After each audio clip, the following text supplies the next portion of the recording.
Hello everyone, I am यश। आज हम horticulture sector के बारे में बात करेंगे। हॉर्टिकल्चर मतलब जिसमें बागवानी का क्षेत्र आ जाता है, फलों को उगाना, फूल सब्जियों की खेती, मसाले, स्पाइसेस, ये सभी चीज़ें हॉर्टिकल्चर में आती हैं और इसमें high level of income generate की जा सकती है। तो इस सेक्टर को आगे बढ़ाने के लिए हमारी सरकार क्या कर रही है, उन सभी चीज़ों के बारे में आज जानेंगे इस वीडियो में। और हाल ही में लॉन्च हुआ ministry of agriculture and farmer welfare का क्लीन प्लांट प्रोग्राम को भी डिटेल में देखेंगे।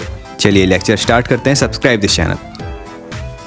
सबसे पहले एक clean plant program. Ministry of agriculture and farmers welfare ने ये प्रोग्राम शुरू किया है। देखो, क्लीन प्लांट प्रोग्राम हॉर्टिकल्चर से संबंधित है। तो हॉर्टिकल्चर में जो फलों के और अलग अलग चीज़ों के एक्सपोर्ट को बढ़ाना है। इसमें अभी हम एक्सपोर्ट कर रहे हैं विदेशों में, हमारे फलों को सरप्लस में हैं अभी भी हम, लेकिन इसे और बूस्टअप करना है। बूस्टअप करने के लिए मुख्यतः sustainable and eco friendly agriculture practices करना होगा। प्लांटिंग मटेरियल एक्स्ट्रा हम इम्पोर्ट करते हैं, उस पर भी डिपेंडेंस कम करनी है हमें। सब चीज़ों को फंक्शनलाइज करने के लिए, इन सभी लक्ष्यों को पाने के लिए हम क्लीन प्लांट सेंटर इस्टेब्लिश कर रहे हैं। ये 9 world class state of art clean plant centres हैं। मतलब 9 अलग अलग शहरों में ऐसे सेंटर्स, ऐसे लैब्स को इस्टेब्लिश किया जाएगा जो हर चीज़ों से इक्विप्ड होगी। ये diagnostic, therapeutics and tissue culture labs हैं। नाम सुनकर थोड़ा अजीब लग रहा होगा, लेकिन इसका सिंपल ये है कि इन लैब्स में वायरस फ्री प्लांटिंग मटेरियल को डेवलप किया जाएगा जो प्लांट्स की प्रोडक्टिविटी को बढ़ाने का काम करेगा। एक तरह से रिसर्च एंड डेवलपमेंट की बात है ये हॉर्टिकल्चर सेक्टर के लिए। यहाँ पर आप सिर्फ लैब स्टैब्लिश नहीं कर रहे हैं, लैब के साथ साथ सर्टिफिकेशन एंड लीगल फ्रेमवर्क भी अपनाया गया है, जिसमें सीड्स एक्ट 1966 के अंतर्गत देखा जाएगा कि जो भी मटेरियल प्रोड्यूस किया गया है उसकी अकाउंटेबिलिटी, ट्रेसेबिलिटी सही है या नहीं। मतलब ट्रांसपेरेंट, पारदर्शी तरीके से काम होगा। एंड ऑब्वियसली हॉर्टिकल्चर सेक्टर को ये प्रोग्राम रिवॉल्यूशनाइज करेगा। अब यहाँ पर क्लीन प्लांट प्रोग्राम में मिशन लाइफ और वन हेल्थ इनिशिएटिव को ये सपोर्ट करेगा। ये 2 इनिशिएटिव क्या हैं? तो मिशन लाइफ है लाइफस्टाइल फॉर एनवायरनमेंट। ये ऐसा इनिशिएटिव है जो ऐसी लाइफस्टाइल को अडॉप्ट करने के लिए कहता है जिसमें एनवायरनमेंट को भी कम नुकसान हो और हमें भी बेनिफिट हो। इसमें जैसे एनर्जी कंजर्वेशन करना, दिन में लाइट्स को बंद कर देना, नेचुरल लाइट्स का यूज़ करना, water conservation, e waste recycling, single use plastic को रिड्यूस करना, हेल्दी लाइफस्टाइल अपनाना, मिलेट्स जैसी चीज़ों को यूज़ करना, लाइफ में ज़ीरो वेस्ट के एम के अकॉर्डिंग काम करना। ये सभी लाइफस्टाइल फॉर एनवायरनमेंट में आ जाते हैं जो क्लीन हॉर्टिकल्चर प्रोग्राम्स का भी एक हिस्सा है। दूसरा आता है वन हेल्थ।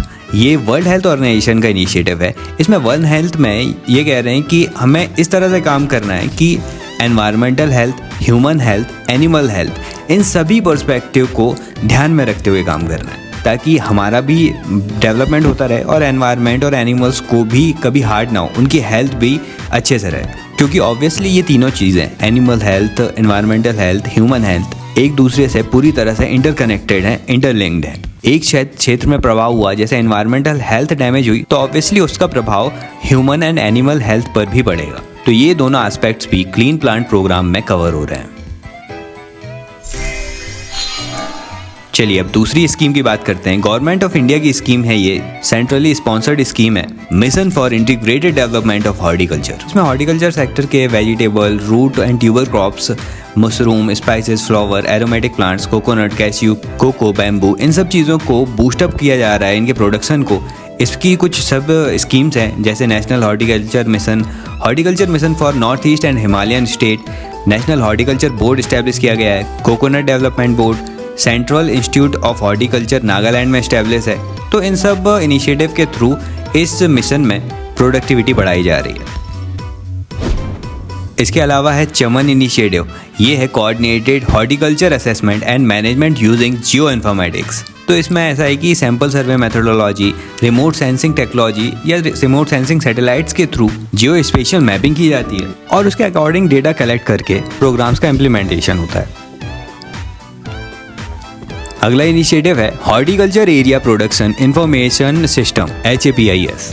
तो इसमें एक वर्ड आया है इंफॉर्मेशन सिस्टम। तो सिंपल है कि ये एक वेब पोर्टल है जिसमें डिस्ट्रिक्ट लेवल पर ऑनलाइन सबमिशन किया जाएगा कि किस एरिया में कितना प्रोडक्शन है, कौन कौन से क्रॉप्स उगाए जा रहे हैं। अगला आता है क्लस्टर डेवलपमेंट प्रोग्राम। इसमें ऐसे क्लस्टर का डेवलप किया जाता है कि एक पूरी चेन को डेवलप किया जाता है कि किसान वो प्रोडक्ट प्रोड्यूस कर रहा है तो उसको ट्रांसपोर्टेशन फैसिलिटी, उसके स्टोरेज प्रोवाइड करना, प्री प्रोडक्शन लेवल पर भी उसको मदद देना, फिर पोस्ट हार्वेस्टिंग सिस्टम, लॉजिस्टिक्स मतलब लाना ले जाना, ट्रांसपोर्ट सिस्टम, ब्रांडिंग करना, उस मटेरियल की मार्केटिंग एक्टिविटीज़ में हेल्प करना, जियो स्पेशलाइजेशन करना मतलब प्रोडक्ट को उगाने से लेकर उसे मार्केट में बेचने तक के पूरे क्लस्टर के रूप में ये सिस्टम डेवलप किया जाता है। फिर अगला आता है प्रधानमंत्री कृषि सिंचाई योजना, जो इरिगेशन इंफ्रास्ट्रक्चर को डेवलप करने की बात करता है, जिसमें इरिगेशन से रिलेटेड प्रॉब्लम्स को एलिमिनेट करने की बात की जाती है वाटर एफिशिएंसी के साथ। फिर अगला है प्रधानमंत्री फसल बीमा योजना। ये नॉन प्रिवेंटेबल नेचुरल रिस्क के लिए, pre sowing and post harvesting losses के लिए क्रॉप इंश्योरेंस प्रोवाइड करता है, ताकि किसानों को फसलों के खराब होने से होने वाली हानि में थोड़ी मदद मिल सके। प्रधानमंत्री फसल बीमा योजना में रबी क्रॉप्स के लिए 1.5% का प्रीमियम, खरीफ के लिए 2% का प्रीमियम और हॉर्टिकल्चर क्रॉप्स के लिए 5% का प्रीमियम किसान को पे करना होता है। तो बस ये सारी चीज़ें थी हमारे हॉर्टिकल्चर सेक्टर के लिए।